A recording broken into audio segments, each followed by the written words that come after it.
Okay, I think we've got quite a lot of people arriving now. We're just about ready to get started. Okay, so today I'm very happy to introduce our speaker. That's Eli from Berkeley, and she has very generously agreed to give a talk here, even though it's something like 8 p.m. where she is, and part of the Thanksgiving holiday as well. So thank you very much, Eli. Eli will speak about a family of 3D steady gradient solitons that are flying wings. Thanks. Thanks, Ben, for the nice introduction and the invitation for me to present my research work at the seminar. I also want to thank all the organizers, especially Daniel, for all the kind help during the process. So today I'm going to talk about my recent work on a family of 3D static gradient solitons that are flying wings. So first, let me write down the soliton equation. So a static soliton is a Riemannian manifold satisfying the following equation. So the Ricci curvature is equal to 1/2 the Lie derivative of the metric with respect to a smooth vector field V. And in particular, if this vector field V is equal to the gradient of some smooth function, then we say that it is a static gradient soliton. So this time, if V is equal to gradient of F, then this Lie derivative can be easily computed to equal to the Hessian of F. So this gives us the static gradient soliton equation. Okay, so now if you define GT, a family of metrics, by pulling back the metric G of the soliton, by using a one parameter family of diffeomorphisms phi t. So phi t is a family of diffeomorphisms generated by negative gradient of F for all real time. And then you can compute directly that this derivative of GT is equal to the pullback of the derivative. And by the soliton equation, this is -2 times the pullback of the Ricci curvature. And this is nothing else but the Ricci curvature of GT.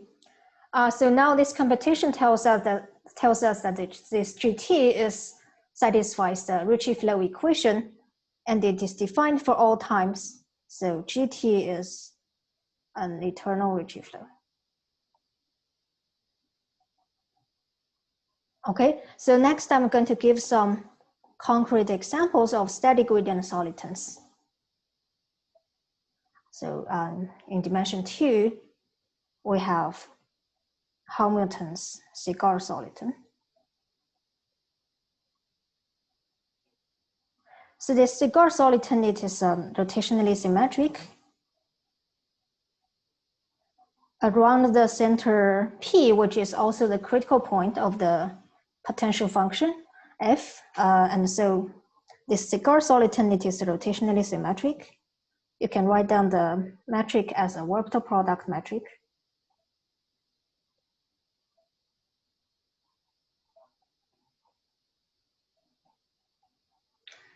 And so we know that this warping function phi t stays bounded at infinity. And moreover, if you choose a sequence of points going to infinity in a cigar and consider the sequence of pointed manifolds, sigma, comma, pi, then you can get a smooth limit, which is a flat cylinder. So the cylinder is flat, but it does not have Euclidean volume growth, so it is collapsed. And in particular, this implies that the cigar soliton is a collapsed soliton. And the next example, in greater dimensions, n greater than or equal to 3, the generalization of the cigar soliton is called the brine soliton.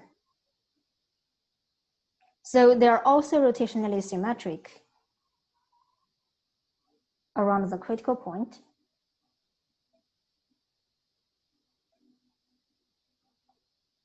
And so you can write down the metric like this. So this time the warping function increases like the square root of R. And from this, you can deduce that the scalar curvature decays linearly. And so as before, we can choose a sequence of points going to infinity. And this time, usually since the scalar curvature goes to 0, you have to scale down it by the scalar curvature in order to get a non-trivial limit. And so this time the limit will be R times S to the n-1. So the higher dimensional cylinder, and this is non-collapsed. And so from this, it follows that this Brownian soliton is non-collapsed. Okay, so so now we can summarize all the known 3D static gradient solitons before. So of course, we're assuming that these are non-flat. Otherwise, they will just be quotients of the Euclidean space. So first, the first class is given by the product of R and sig R, and also including their quotients. And the next one is the 3D static, the 3D Brownian soliton. So next, I'm going to review some classification results of 3D static gradient solitons under some additional assumptions. Some of them are volume assumptions, some of them are curvature assumptions. So.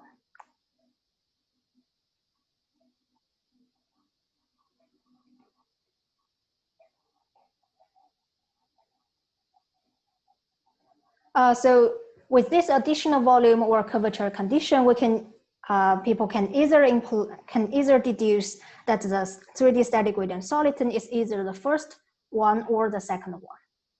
Okay, so the first one is the trivial one, but we still include it here for the completeness. So we know that a 3D ancient Ricci flow has non-negative curvature operator by the pinching condition.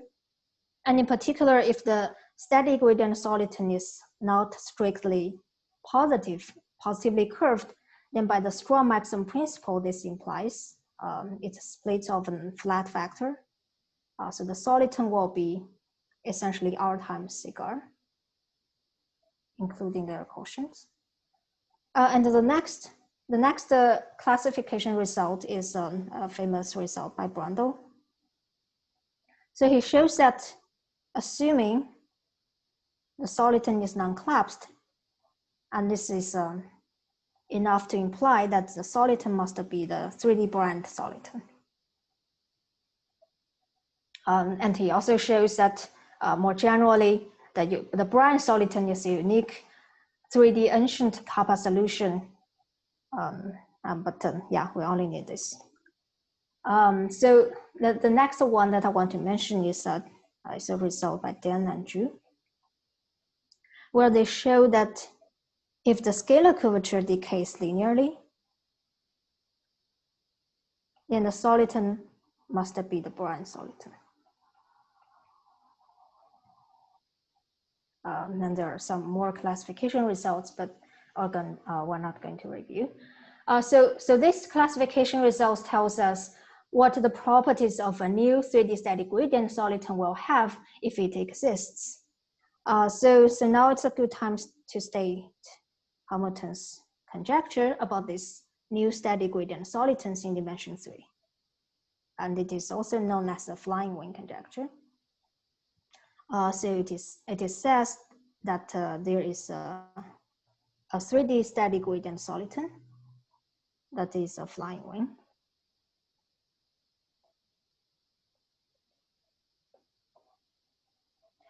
So here, the flying wing, this terminology in Ricci flow, in particular denotes for a static gradient soliton, Mg, with a negative curvature operator, such that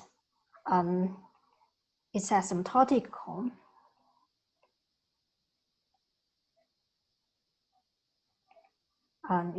so we use this notation to denote the asymptotic cone. So it is a metric cone over an interval from 0 to theta, where theta is strictly between 0 and pi. So in other words, the asymptotic cone is a sector, a two-dimensional sector with angle between 0 and pi. Okay, so as shown by the picture in the right corner, this is what a flying wing will look like. And so there are some properties we know for the flying wing. So the first thing is that we know that it must have positive curvature operator, because otherwise it will be equal to R times cigar. And the second, we know that followed by Brundle's work, the soliton must be collapsed, otherwise it will be the Brownian soliton. And the third one is actually also conjectured with this flying wing. So it is believed that the scalar curvature along the edges of the wing, the gamma, is non-zero. And the last property is also a conjectural property. This soliton converges to R times cigar along these two edges of the wing. So we confirm that these properties are all true for 3D Ritchie flow, for 3D flying wing. Okay. So next, I want to say that this flying wing is also a term used for some translators in mean curvature flow. So a flying wing in mean curvature flow is a convex, locally uniformly convex translator that is contained in a certain slab, in a finite slab. So the flying wings in mean curvature flow is first constructed by Xu Jia Wang in all dimensions n greater than or equal to 3. And later, this existence of flying wing were completed by the work of Hoffman, Eman, and Martin and White, and independently by Borney, Lamford, and Tinaglia. So they are able to show that for any given finite slab, there exists a flying wing contained in that slab. And also for n equals to 3, the first group of people proved that this flying wing is unique. And the second group of people proved that this in all higher dimensions. So despite all this important progress in about the flying wings in mean curvature flow, we still know little about the flying wing in the case of Ritchie flow. So next, I'm going to state our main results by the following diagram, by comparison to the results in the mean curvature flow, as there are a lot of nice analogies. So in the side of Ritchie flow, so this column is for some translators in mean curvature flow contained in Rn. So in dimension 2, the Grim Reaper is the solution to the curve shortening flow, and its analogy is the cigar soliton in the Ritchie flow. So in n dimension, in n greater in dimension 3, there are two kinds of translators. One is the collapsed ones, which are the typical examples are the flying wing solutions. And recently, there are Borney, Lamford, and Tinaglia also constructed many new interesting examples that are collapsed translators. And it is also shown that the bow soliton is the unique non-collapsed soliton in the case of mean curvature flow.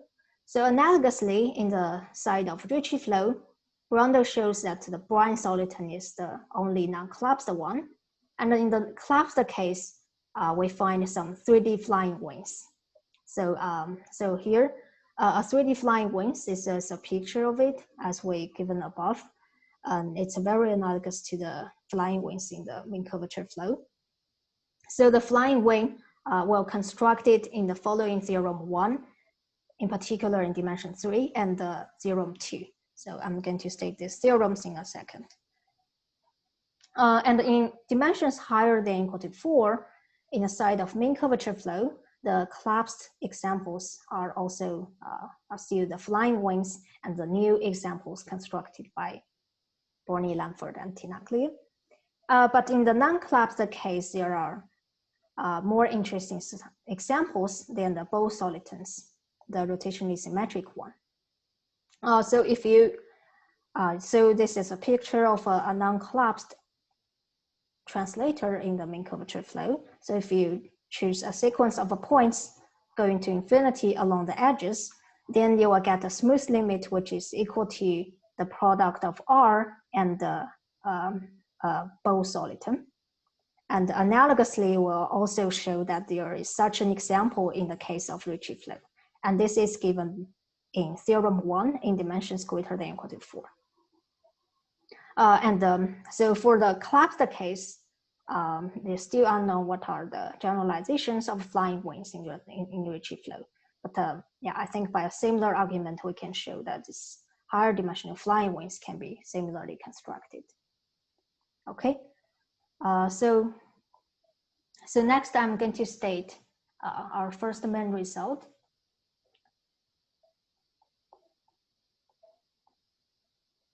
So theorem 1, it says that for any alpha between 0 and 1, there is a Z2 cross OM minus 1 symmetric steady gradient soliton MNGFP. So this quadruple will always denotes a steady gradient soliton where this F is the potential function and P is a critical point of it. So it has positive curvature operator such that lambda 1 is equal to alpha lambda 2, which is equal to alpha lambda m. So here, all these lambda 1, lambda n are eigenvalues of the Ricci curvature at a critical point P. Okay, so next I'm going to outline the proof of the theorem in n equals to 3. And the higher dimensional case follows in the basically in the same line. Okay, so first we're going to choose a sequence of smooth families of metrics on S2, which we denote by XIU, where U is between 0 and 1, and I ranges from 1 to infinity. This is a sequence of smooth families of metrics on S2. And in particular, this matrix satisfying the following conditions. So I'm going to first write down all the conditions, and then I'm going to draw a picture and explain why we need these conditions.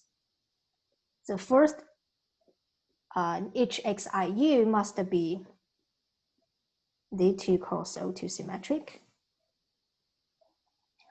So this means nothing but they are rotationally symmetric, and there's a Z2 action which maps the two rotational centers to each other.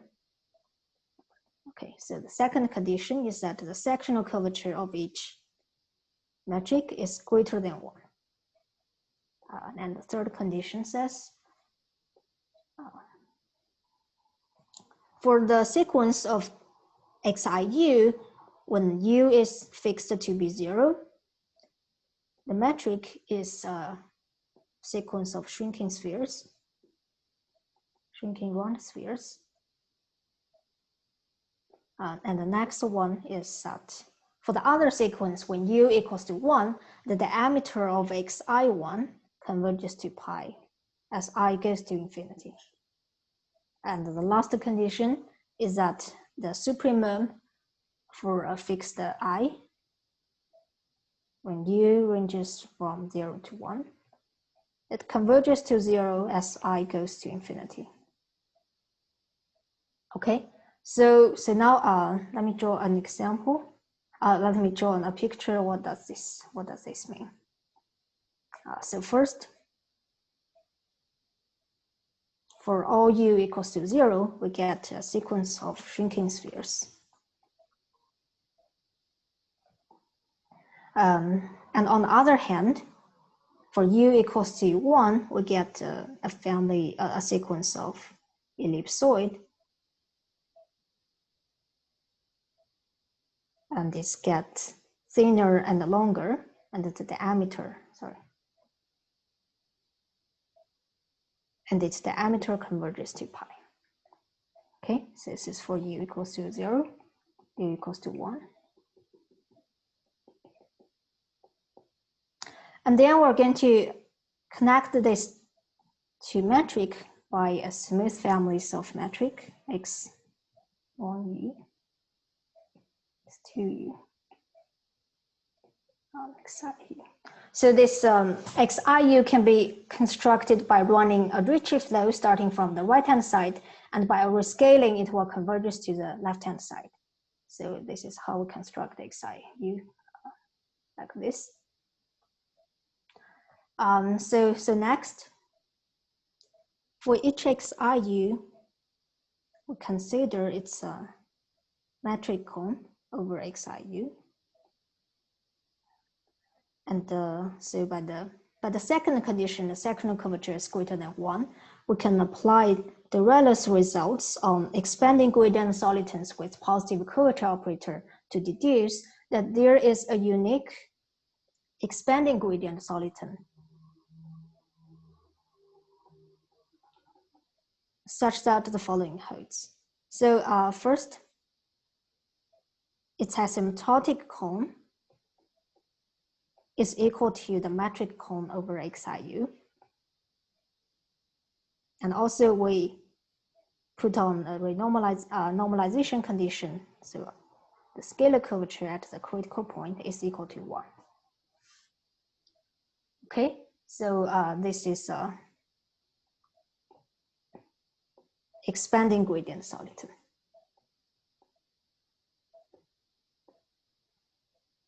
So next, I'm going to state a lemma, which is a compactness results for the expanding gradient solitons. So assume that there is a sequence of expanding gradient solitons denoted by mi, gi, and pi, where pi is the critical point for the potential function, which are dt cross O n minus 1 symmetric.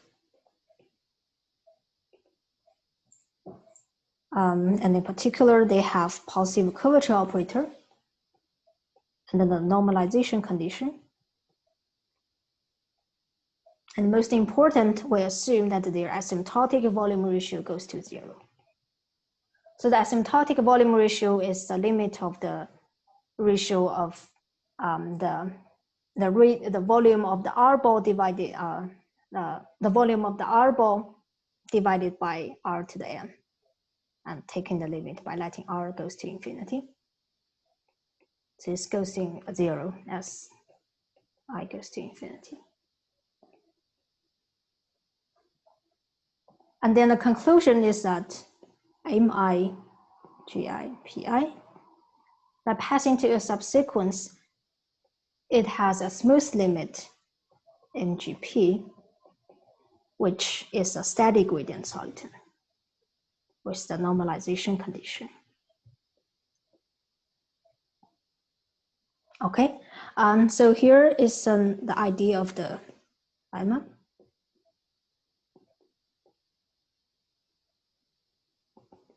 So first, for each expanding gradient soliton, we can write down the soliton equation.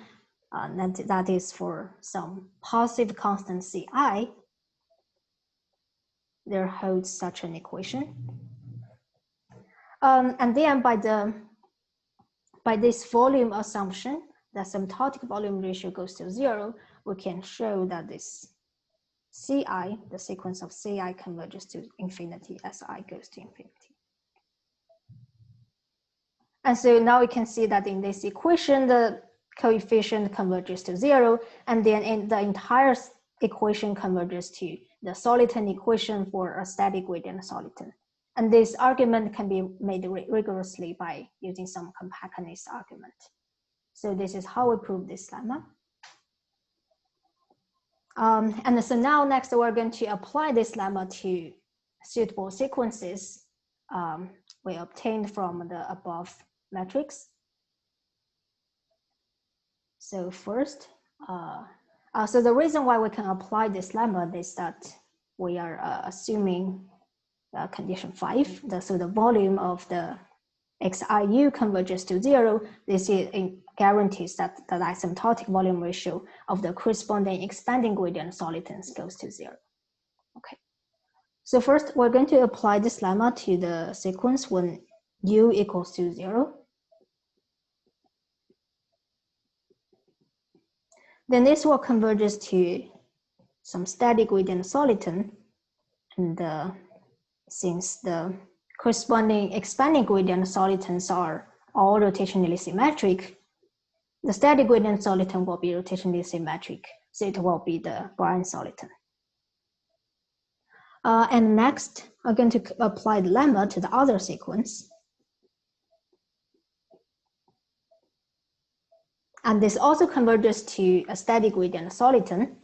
And from this picture,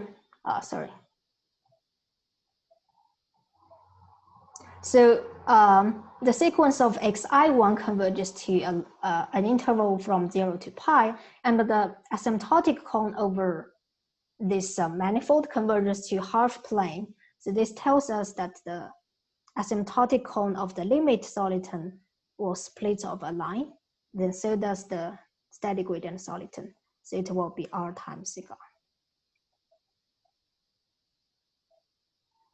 And so now we can consider the quotients of lambda 1 and lambda 3, where lambda 1, lambda 2, lambda 3 are the eigenvalues at the critical point of the Ricci curvature. And so for the Bryan soliton, this is equal to 1, since it is rotationally symmetric. And for the cigar times R, this is equal to 0. So now for any alpha naught between 0 and 1, by the continuity, we can find some ui between 0 and 1, such that the quotients at xi ui is equal to alpha naught. So now we apply the above lemma to this particular sequence. Then we will get a static gradient soliton, which satisfies the quotient equals to alpha naught, and yeah, so this holds at the critical point P. Yeah, so this finishes the proof of theorem 1.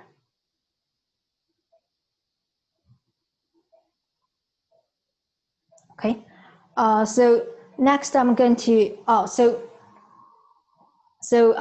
by the theorem 1, we find a family of 3D static gradient solitons that are new, but we do not know yet that if they are flying wings. So it could be the case that their asymptotic cones degenerate to a ray, and we're going to exclude these possibilities in the next theorem, in dimension 3 in particular. So the theorem says that if MGP is a Z2 cross O2 symmetric 3D static gradient soliton, and its asymptotic cone is equal to a ray,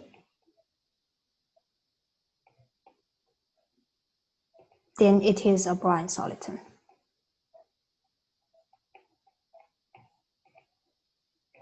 And so by this theorem, we will know immediately that the 3D static gradient solitons from theorem 1 are all flying wings. So this solves Hamilton's conjecture. Okay, so so next let me give a proof of theorem 2.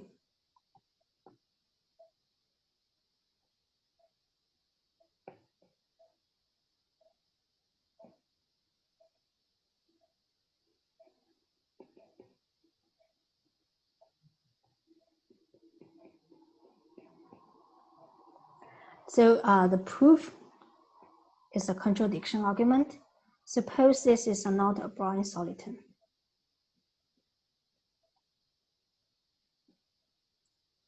And then we have the following picture, which basically describes what this soliton might look like. And here this gamma is the edges of the wing. So let me see. So more rigorously, this gamma is a complete geodesic fixed by the O2 action. And the sigma is the fixed point of the Z2 action.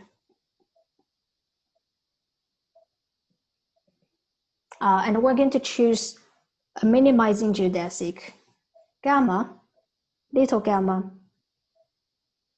contained in sigma. So this is gamma.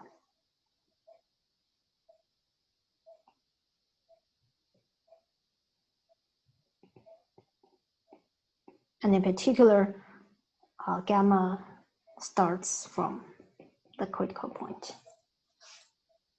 And then it is easy to see that away from the geodesic capital gamma, the metric can be written down as a warped product metric over some totally geodesic surface.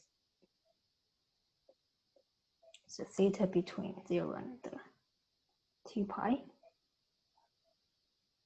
And so next, we're going to define two functions.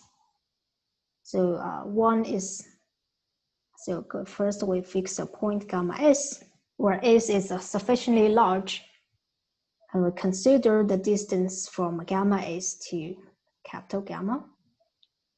They denote this distance by h1s. And h2s is a restriction of the warping function on the surface sigma. So they're defined as follows. H1 is the distance of gamma s to capital gamma. H2 is this. And then by some straightforward computations using the soliton equation and the fact that this partial over partial theta is a killing field generated by the O2 action, you can show that this H2 satisfies the following inequality.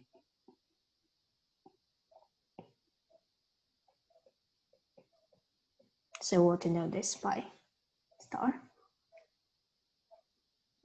And next we're going to need some lemmas, which gives the relations between H1s, H2s, and the scalar curvature restricted on little gamma. So the first one says that the scalar curvature is less than or equal to c times H1 of s to the -2. And the second one is the quotients of H2 and H1 converges to 0 as s goes to infinity. And lemma 3 says that H1s times H2s bigger than or equal to c times s goes to infinity. Okay, so among these three lemmas, I want to say a few words about the proof of lemma 1. So to prove lemma 1, we want to use an estimate of Perelman for Ricci flows with non-negative curvature operator. So this estimate says that if the volume of a radius r ball has a lower bound, then the scalar curvature at this point has an upper bound. Okay, so now we want to choose this point and draw a geodesic ball around this point of radius roughly equal to H1s.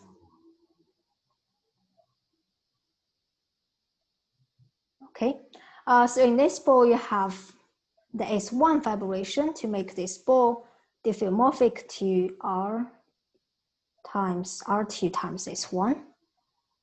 And unfortunately on this ball, the volume is quite collapsed due to the S1 fibers. So in order to use Perelman's estimate, we'll have to lift this to its universal cover, which is which is diffeomorphic to R3. So in the universal cover, the fiber will lifted to a line, and the volume is non-collapsed, so we can apply the estimate of Perelman to get an upper bound on the scalar curvature, and then pass it down to the to our soliton. Okay, so this is how we prove the first lemma. And the second lemma also follows from the study of the asymptotic geometry of the soliton. So we can show that this soliton along the two edges of the wing, this gamma, it converges to r times cigar. So this direction is the r direction, and the perpendicular direction is where it converges to a cigar, as shown by this picture. And by some metric comparison argument, you get lemma 2. Okay, so next, we're going to combine these three lemmas in the inequality star, and this will tells you that this H2S is bounded from above by C times S to the epsilon. So epsilon is arbitrarily small as long as you choose S to be arbitrarily large. And in particular, for our purpose, we'll just choose epsilon to be smaller than 1/2. And this difference, epsilon less than 1/2 distinguishes the soliton from the brine soliton, because in the brine soliton, this H2S is equal to, and this increases like the square root of S. Okay, so then using this star, this inequality, and this new estimate on H2, we can replace the second lemma by this new estimate, and we'll run that competition again.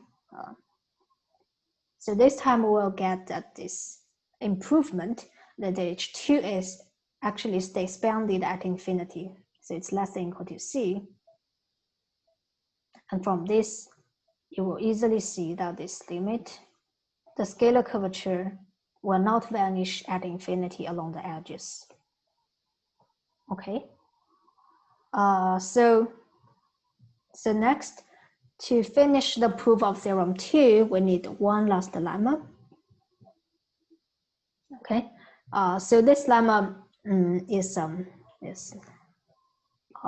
also shows that there is a quantitative relation between the asymptotic limits of the scalar curvature and the asymptotic cone angle. So it states like below. If mg is a zt cross OT symmetric 3D steady gradient soliton, and suppose, so let me move this.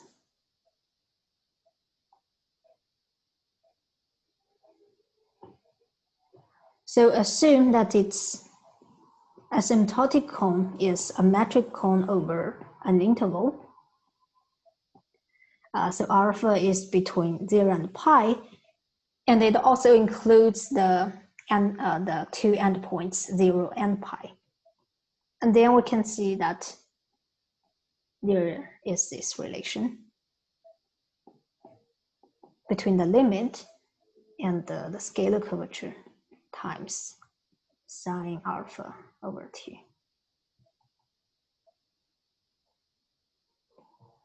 Okay, and so in particular, this shows in alpha equals to 0 that is, if the asymptotic cone is a ray, then this relation shows that this scalar curvature will vanish at infinity. So this is what we need to finish the proof. So here, let me just prove the lemma, in particular in the case for alpha equals to 0. Okay, so first, the proof can be outlined like this. So first we choose for large S, which is a gamma S at the capital gamma, and its antipodal point. And we connect these 2 points by minimizing geodesic sigma, and assume it's unit parameterized. And so, so now you can show that this minimizing geodesic is almost perpendicular to the capital gamma, which is also the direction of the gradient of f. So, so from this we see that the product of gradient of f with the tangent factor of sigma at these two endpoints are almost equal to 0. So their difference is almost 0. And by the calculus formula, this is equal to the integration of the derivative.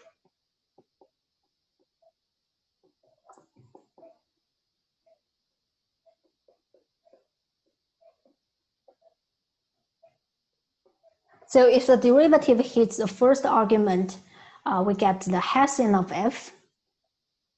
By the soliton equation, this is the Ricci curvature. And if the derivative hits the second argument, it's just a vanish because the sigma is minimizing geodesic. So, so now this problem reduces to estimate this integral of the Ricci curvature. And by the fact that this soliton converges to r times cigar, so this direction it almost looks like a cigar, you can estimate that this integral is almost equal to 2 times the scalar curvature at this endpoint. Okay. So this approximation can be made to equal as we choose this s to be sufficiently large and let s goes to 0. So this implies in particular that s converges to, that when s goes to infinity, the scalar curvature will vanish at infinity. So this finished the proof of the lemma, and then by using this lemma, we obtain a contradiction to the assumption that the asymptotic cone of the soliton is a ray. So here we finish the proof of theorem 2. Yeah. So yeah. So I like to speak at here. Thanks very much for your listening. Thanks, E. That's a wonderful talk. So if anyone would like to ask a question, you can raise your hand, I think, or post a question in the Q&A. Just so to begin with, you have a construction here which it guarantees you at least one of these translating solutions with each ratio of lambda 1 or lambda 3, say. But maybe the conjecture would be that there is a single one parameter family of these, and a unique one for each ratio, lambda 1 or lambda 3, say. And that would be a one-to-one correspondence then with the opening angle of the cone. Do you know anything about where, any conjectures about whether that might be true or how to go about proving it? So far I have no idea how to prove that. Yeah, so it's a very good point to try to establish a relation between the quotients of lambda 1 and lambda 2 with the asymptotic cone angle, because we also want to show that for each asymptotic cone angle there is at least one flying wing. But yeah, right now I don't know how to show it. So maybe you can.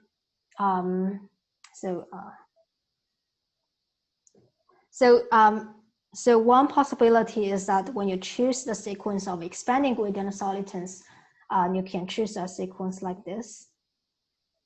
So you get so you fix this the long distance, the long axis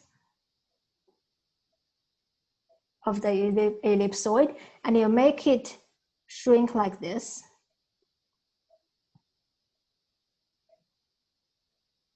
And then you consider its tangent and the metric cone over this sequence.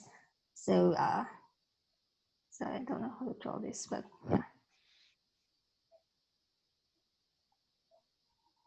and eventually the asymptotic cones will converge to a sector with an angle which is in one-to-one correspondence with this length, right? So it might be possible to show that this corresponding static gradient soliton from this expanding gradient soliton sequence has this angle in its asymptotic cone. Yeah. Am I making sense?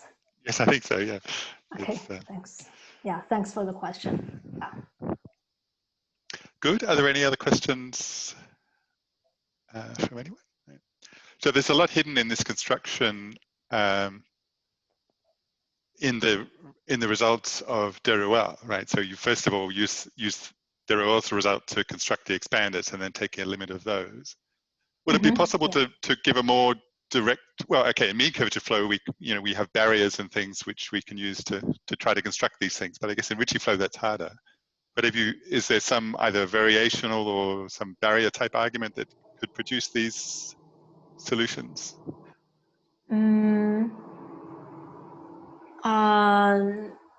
Yeah, so I don't know. I don't know if the barrier argument could work.